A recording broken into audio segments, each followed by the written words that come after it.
Hey everyone, welcome to Hot Talk with Jubilee Gamaniel. As you know, I'm your fabulous host, Jubilee Gamaniel. Woo! It's the second season of this show, and I cannot wait to introduce you some of the amazing things we have this season. But first, I want to give a shout out to my stylist, Karen Futzel, for this amazing outfit she put together. Ooh, ooh. I'm going to shock it to this dress. Shock it. Okay, I'll shock it. Let's get back. Okay, this season, we're going to be sitting down with a successful fashion mogul for a one-on-one interview. Do not go away because you're watching Hot Talk with Jubilee. This is the hot talk. This is the hot talk. She's so pretty, funny and pretty. Looks like a model, yes, she's a beauty. Not your queen, queen of the universe. She's a little bougie, but she's sticky and juicy. Speaks so proper by pigeon with a flash. This is the hot talk. This is the hot talk. This is the hot talk with Jubilee. This is the hot talk. This is the hot talk. This is the hot talk with Jubilee.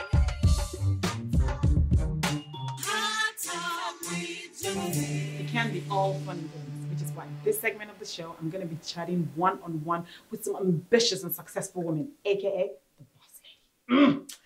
They're going to be sharing some of their inspirational stories. And as you know, a woman, I love to know how other women run their businesses and make it happen. Today, we're going to be talking to Mary O, who is a fashion mogul and a retail therapist. Oh, you guys do not want to miss this one. She owns House of MVT on the famous Melrose. Mary, welcome to the show. Thank you for having me. So we're just going to jump right into it. Okay. So what motivates you? I think freedom, that's why I went to business for myself. It's just freedom over my life, freedom when I wake up, freedom when I go to work. Mm-hmm. And so I think that's my biggest motivation is just freedom to do what I love to do whenever I want to do it. Mm. So were you able to pull inspiration as well for the work that you do? Well, the new thing that I'm doing is retail therapy, and that's retail therapy at its finest. And what motivated me to go in this direction, a couple things. One, I wanted to. I had a girl I used to give retail therapy in my store all the time, and I just wanted to take it up another level. And so I decided to get a space and start to offer services with your shopping experience. So we have services like facials, masseuse, chef, private chef, makeup artist, photo shoot. That's good. So this is all you can book all these things with your session with me. Mm-hmm. And I think what motivated me was just doing it every day. I just wanted to do it on a more intimate level. Oh, I think that's great. Like you go shopping and then you have like all these experiences. You get in the massage and facials, like, oh, right. What a wonderful day. Exactly, all under one roof, Oh, so I know you have so many proud moments. I know you've had so many great moments in your career. But for you, which was the point that you were like, you know what? I'm proud of what I've done. I'm proud of this step that I'm taking in my life. I think ironically, my most proudest moment was not of an achievement, but more of a decision. Mm-hmm. And it was, I had to make a decision to close one of my shops, and I had just opened it at the time. Mm-hmm. And the reason why I was so proud of that is because I was proud at that moment. I knew that I didn't care what other people thought. I knew people would think, oh, she couldn't do it, or she didn't, whatever they were going to think, because it was so abrupt. And at that moment, I knew that it didn't matter what other people thought. And I was proud of that. So that I think that was like, I understood, like, I don't care what people think. And I was like proud to be that person, not to let what other people think affect my decisions in my life. And when I realized that, it was a super proud moment for me. So my next question to you, Mary O, is what's your advice for young female entrepreneurs who are trying to start their own business or start their own thing? Like it can be whatever, it can be business or personal stuff. Like what's your advice for them? My advice for them is I would say a lot of things that hold people back with business is money. And they're always looking for investors to start their business.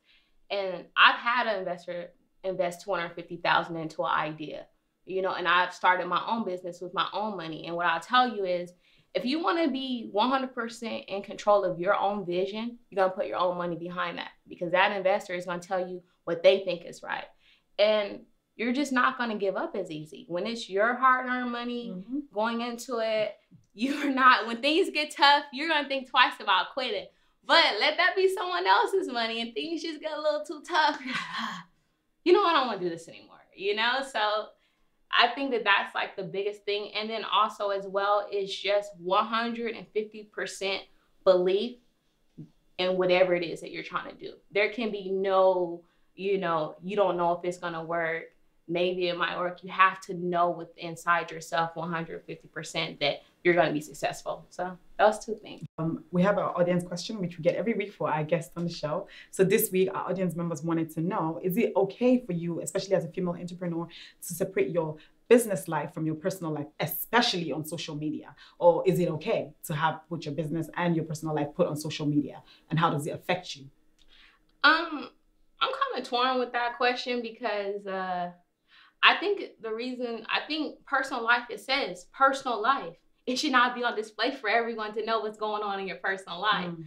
But I mean, people have told me, Mary, you need to be more personal on social media, because I don't really put my personal life out there. I kind of keep it all about fashion. And friends of mine have told me, Mary, you should put more, people want to know more about you. You're keeping it too surface. People want to know, you know, about your life outside of that. So I don't know. I'm trying to merge the two a little bit where I'm not uncomfortable, you know? And, you know, recently I tried to merge the two. I was in a hospital and I put that up and then I took it down 10 minutes later. I'm like, I don't want people to know that, you know? Yeah. So I think that it's like important to just have a fine line.